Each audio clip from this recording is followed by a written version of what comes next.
एक चीज मैंने देखी है कि कई बार मैं सोचता हूँ, हो सकता है कि बच्चों को बोर लगता हो कि पता नहीं बुला देते हैं फिर वहां भाषण देते हैं, कुछ भी हो सकता है, क्योंकि आजकल भाषण किसी को पसंद नहीं है। आजकल सुनना किसी को पसंद नहीं है। समझ लो बात। हर कोई चाहता है कि मैं बहुत बड़ा ज्ञानी हूँ। हर कोई अपने आप को बच्चा बच्चा समझता है कि मुझे बहुत ज्यादा मालूम है, क्योंकि जब से उनके हाथों में फोन आ गया ना, तो वो अपने आप को बहुत ज्यादा वो समझने लगे कि नॉलेजेबल, कि मुझे बहुत ज्यादा नॉलेज होगी, मैं किसी के पास क्या जाऊं। ठीक है, मेरा कौन गुरु बन सकता है, मैं खुद ही गुरु हूँ। समझ गए ना बात। तो इसलिए मैंने सोचा क्या पता कि आप लोगों को भी यही महसूस होता हो। लेकिन अक्सर मैंने देखा कि बच्चे मेरे पीछे पड़े रहते हैं कि सर क्लास कब, संडे को रखोगे, संडे को रखोगे, संडे को रखोगे। हाँ, मैं कई बार बोलता हूँ हाँ ठीक है देखूंगा, तो लास्ट मोमेंट पे मैं बनाता हूँ प्लान। मैं सैटरडे को प्लान बनाता हूँ कि चलो। और जबकि मैं अभी सत्संग से भाग के आया हूँ सीधे, 12 बजने में 2 मिनट रह गए थे, मैं यहाँ पहुंच गया था। इसको मैंने फोन किया, मैंने कहा सर अभी तो बोला आप वहीं पे हो, कब तक पहुंचोगे। मैंने कहा 12 बजे से पहले पहुंच जाऊंगा। अब करेक्ट उसी टाइम पे पहुंच भी गया। वरना सब क्या चाहते हैं कि घर पे जाओ, सो जाओ, मस्त रहो, आराम करो। सबका यही है ना। संडे के दिन पिछली बार भी मैंने बोला था, लोग आराम से भाई संडे का है 9 बजे तक उठेंगे। ठीक है, पहले ही जो डेली का अलार्म होगा उसको पहले ही रात को बजना नहीं चाहिए अलार्म। हाँ हाँ, और बजता है तो उसको तकिया वकिया सब लगा के उसको और दबा दो, सारा बजता है तो। हाँ, यही होता है। एक छोटी सी कहानी मैं आपके सामने रखता हूँ।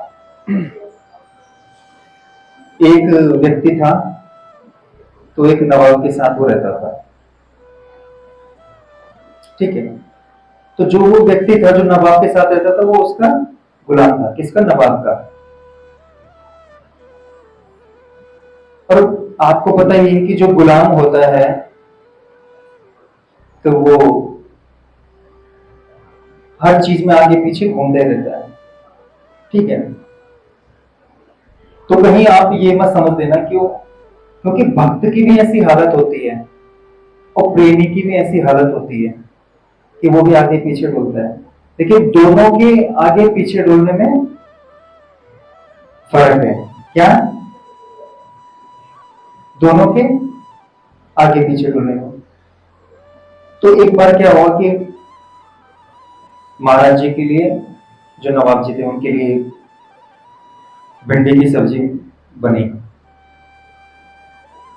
भिंडी की सब्जी जैसी बनी तो जो गुलाम था वो लेके आया, क्योंकि उसका सोना खाना सब महाराज जी के साथ ही था, मतलब नवाब जी के साथ।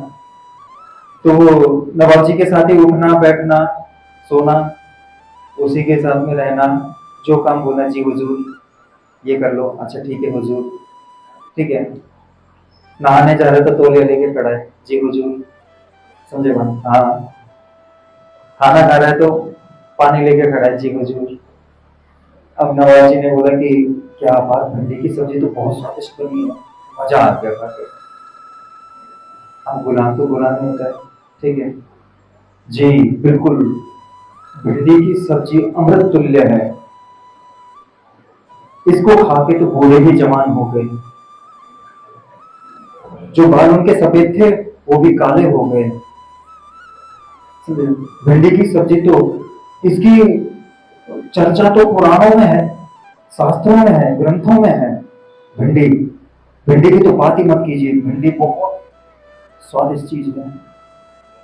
बूढ़े से लेके बच्चे से लेके जो खाए इसको हो जाए तंदुरुस्त, भिंडी है।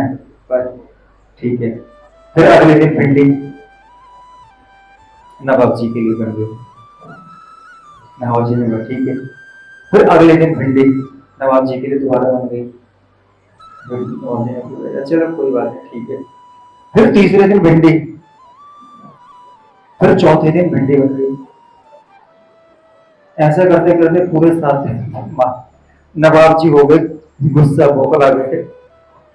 पर बस करो यार, कितनी भिंडी खिलाओगे भैया, इतनी भी पसंद नहीं देंगे मतलब। सब्जी एक दिन अच्छी बन गई तो बन गई, ठीक है। भिंडी अब मत बनाना, भिंडी बेकार भिंडी है। तो गुलाम साहब, ये भिंडी बड़ी बेकार चीज है, ये भिंडी नहीं खानी चाहिए, जहर है ये भिंडी। आज के बाद भिंडी इस महल में कोई लेके नहीं आएगा, नहीं बनेगी भिंडी, समझे बात। इस भिंडी से बताने कितने लोगों की जानें जा चुकी हैं। बेकार है भिंडी, हटा इस भिंडी को। नवाब जी उसकी शक्ल देख रहे, नवाब जी उसकी शक्ल देख रहे, भाई क्या इधर आना। तो जी हुजूर, एक बार बताओ, जब उस दिन तो तुम बड़ी तारीफ कर रहे थे भिंडी की, कि भिंडी ऐसी भिंडी वैसी बड़ी स्वादिष्ट है, बूढ़े भी बिल्कुल जवान हो गए, आज ही क्या। जी हुजूर, और हुजूर मैं गुलाम को लाता हूँ भिंडी का नहीं, है ना, मैं गुलाम आपका हूँ भिंडी का नहीं, ठीक है। मैं आपको तो भला बुरा कह नहीं सकता, है ना। भिंडी का कौन सा मैं गुलाम हूँ, भिंडी को कुछ भी कह दो, क्या दिक्कत है। मतलब आपको जो चीज पसंद वो चीज हमें पसंद, आपको जो चीजें पसंद सारा वो चीज हमें पसंद नहीं। दुनिया में यही तो चल रहा है ना, दुनिया में यही तो चल रहा है। आप लोगों को जो चीज भाती है वो चीज आपको कभी भाती नहीं है। अब बात समझना कैसे, सारी चीजें दूसरे की थोपी हुई है ना। जैसे आप कुछ भी बात छेड़ दो अपने आपस में कि मुझे ये सूट पसंद नहीं है, मुझे कुर्ता पसंद नहीं है, नहीं तो दूसरा भी मुझे भी पसंद नहीं आता अच्छी कुर्ता, ये बड़े बेकार होते हैं। तीसरा, अरे हाँ यार पता है ये ऐसे ऐसे ढीला ढीला से बहुत अच्छी गंदा होता है, ठीक है। तो तीसरा, अरे भाड़ में जाए कुर्ता, साला हम तो पहनते ही नहीं। चौथा, उससे भी महान, हमारे खानदान में ऐसा कुर्ता किसी ने पहना नहीं, भाड़ में साला कुर्ता तो क्या कुर्ता होता क्या है। पांचवा है, हाँ क्या बात हो रही थी, ये कुर्ता क्या होता है। पांचवा और महान निकला, ठीक है। क्या हुआ, बात क्या थी, तुम्हारी अपनी नहीं थी ना, समझे बात। बेफालतू की बात में उलझ गई, समझे। तो पूरा संसार ऐसे उलझा हुआ है सारी बातों में, जहां पर हमारा अपना कोई मत नहीं, समझे बात। मतलब दूसरे के द्वारा थोपी हुई चीजें हम निरंतर करते जा रहे हैं, समझे बात। एक ने व्रत रख लिया, ठीक है, तो 50 उसके पीछे पड़ गए, व्रत रखा, मैं भी रखूंगा। क्यों रखेगा नहीं पता, क्यों रखा आज तक नहीं पता, आज तक किसके व्रत रखने से कौन जिंदा रहा नहीं पता, किसके व्रत ना रखने से कौन मर गया नहीं पता। कुछ भी कर लो, समझे बात, कुछ भी। इसलिए क्या है, तो ये क्या है, ये किसकी, ये कैसी हालत है, गुलामी वाली हालत है। क्या गुलामी, सतगुरु और गुरु हमारे जीवन में हमें आते हैं आजादी दिलाने। क्या सतगुरु और गुरु हमें क्या आते हैं, ये जितने गुलामी में हम जी रहे हैं, इस सब गुलामी से आजादी दिलाने के लिए हमारे पास आते हैं। लेकिन हम क्या करते हैं, हमें आदत पड़ी है किस चीज की, गुलामी की, और हम उसी को अपना दुश्मन समझ बैठते हैं। हाय सावन की घटा, तू कहां से मेरे को सुधारेगा मैं तो पहले ही सुधरा हुआ हूँ, ठीक है, तू सुधार दे मेरे को, मैं तेरे को सुधारता हूँ। हमारी हालत ये है, समझे बात।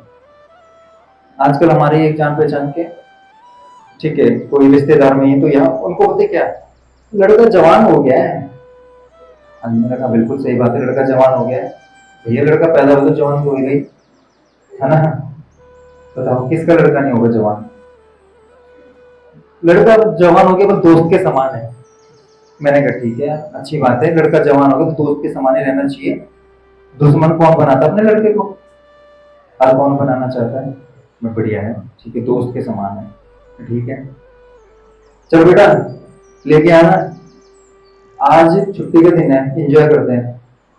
ले भैया, मैंने कहा बाप रे, इतना भी खतरनाक दोस्त है कि तू, मैं तेरा गिलास तू मेरा गिलास, चीयर्स बाबा। अच्छी बात है, लड़का दोस्त के समान है, समझे बात। तो तुझ जैसा बाप जिसका दोस्त बनेगा, उसका लड़का नरक में ही जाएगा, समझ गया ना बात। अच्छी बात है, समझे बात। दोस्त बन, अच्छा दोस्त बनना, सही शिक्षा देना, सही जगह लेके जाना, सही जगह बैठाना, सही ज्ञान देना, सही चीजें देना, तो बात बनेगी ना। मतलब पौवा पीने के लिए दोस्त बन गया तेरा बच्चा, दोस्त रहो। उसको भी पता है कि माहौल ऐसा ही आज का, अगर ऐसे रहूंगा तो बढ़िया है, समझे बात। मैं ये भी नहीं कह रहा कि बिल्कुल ज्ञानी बनकर उसके सर पर बैठ जाओ, इधर आ, चल भगवत गीता का श्लोक सुना, नहीं सुना रहा है तो मैं सुनाता हूँ, मैं सिखाता हूँ। इतना बड़ा ज्ञानी भी मत बन के बैठ जा, ठीक है। इतना रखो कि ताकि मतलब तुम भी सही राह पे, वो भी सही राह पे, समझे। इसलिए क्या, हम लोगों ने क्या कर रखा है ना, जैसा हमें सिखाया गया है हम वैसे चल रहे हैं। हमने कभी कुछ ऊंची चीज पे चलने की नहीं सोची, अब क्योंकि ऊंची चीज हमें पता ही नहीं। पता इसलिए नहीं क्योंकि हमें कभी किसी ने बताया भी नहीं, और जो हमें बताना भी चाह रहे हैं उसकी भी हम जुबान बंद करना चाह रहे हैं।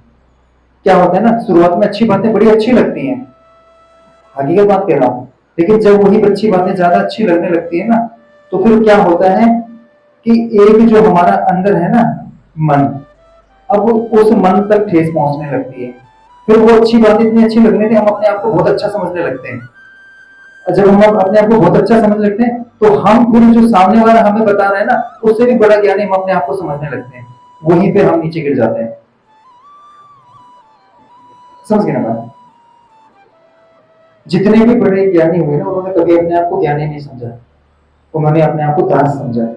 तभी तो बोला, हाँ जी कौन, कबीर दास, कौन, रहीम दास, कौन, रविदास।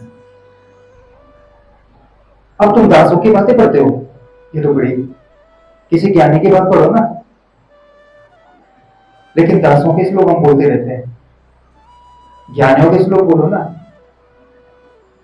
जब दास समझेंगे तो भी तो ज्ञानी बनोगे, मुझे बात। घमंड एक ही चीज है, घमंड का मतलब ये होगा कि तुम अपनी ही नजरों में अपनी ही इमेज बना के बस चल रहे हो, दूसरा तुम्हारी किस इमेज को, मतलब तुम तैयार हो गए, तुमने शीशे में देखा मैं अच्छा लग रहा हूं, और बस तुम उसी को लेके चलो, मैं अच्छा लग रहा हूं, मैं अच्छा लग रहा हूं, मैं अच्छा लग, कोई तुम्हें अच्छा बोले ना बोले, हो गया ना घमंड। यही तो है कि तुम अपने आप को ही अच्छा बन के और अपने आप को ही अच्छा समझ रहे हो, और बस अपने आप ही चल रहे हो। दुनिया का कोई नहीं बोल रहा कि तुम अच्छे लग रहे हो, सामने वाले हंस रहे हैं, साला अपने आप को बहुत स्मार्ट समझ रहा है, कार्टून लग रहा है। यही तो हुआ ना, मतलब मैंने बहुत दो चार श्लोक याद कर लिए और मैं बहुत अच्छी तरीके से जान गया हूँ, अब मैं अपने आप को बड़ा ज्ञानी समझ लगा हूँ, अपने घमंड में मैं चल रहा हूँ, मैं बहुत बड़ा ज्ञानी हूँ। नहीं, कुछ नहीं, समझे बात। एक संत का कल मैंने एक वीडियो देखा, ब्रज भूमि में ही रहते हैं वो, मतलब उनके पास जो होता है उसके सामने नतमस्तक हो जाते हैं, आप ही हो, मतलब उन्हीं को प्रणाम करने लगते हैं। मतलब जैसे मैं गया उनके पास कि प्रणाम, नहीं मेरे को प्रणाम करने लगेंगे। मैं कहा, कह रहे कि मैं, पता है मैं पहले अपनी बताऊं मैं कौन हूं, वो कह रहे हैं मैं अपनी बताऊं मैं कौन हूं। मैं, आपने बोले अपने घर में कचरा देखा है, पर हाँ, कचरे का क्या करते हो, वो फेंक देते हैं। हाँ बिल्कुल सही बात है, कहाँ फेंकते हो, जहां कचरा फेंकते हैं, पड़ोसी के रोज नहीं, बस मैं वही कचरा हूं, वही कचरा हूं। और मेरे को मेरी राधा रानी ने, मेरी लाडली ने मेरे को उठा लिया है, इस कचरे को उठा लिया और इसको अपने हृदय से लगा दिया, देखो मैं कचरे के समान हूं, अपने आप को कचरा मां कह रहे हैं, समझे। और यहाँ लोग दो चार बातें जानकर, किस कोई भी जान ले, अपने आप को बड़ा ज्ञानी समझ के संत महापुरुष, नहीं बेटा, कभी भी कितनी भी पढ़ाई कर लो, कुछ भी कर लो, ठीक है, समझे बात। मैं भी यहाँ पर अपने बोल रहा हूँ ना, एक ही चीज बोलता हूं मैं, क्या? सदगुरु कृपा है। क्या बोलता हूं? बिल्कुल, उसकी कृपा है तो जुबान चल रही है, उसकी कृपा नहीं होगी तो कुछ भी नहीं चलेगा। समझे बात? तो एक मैं अपनी बात को यहीं पे विराम देता हूं।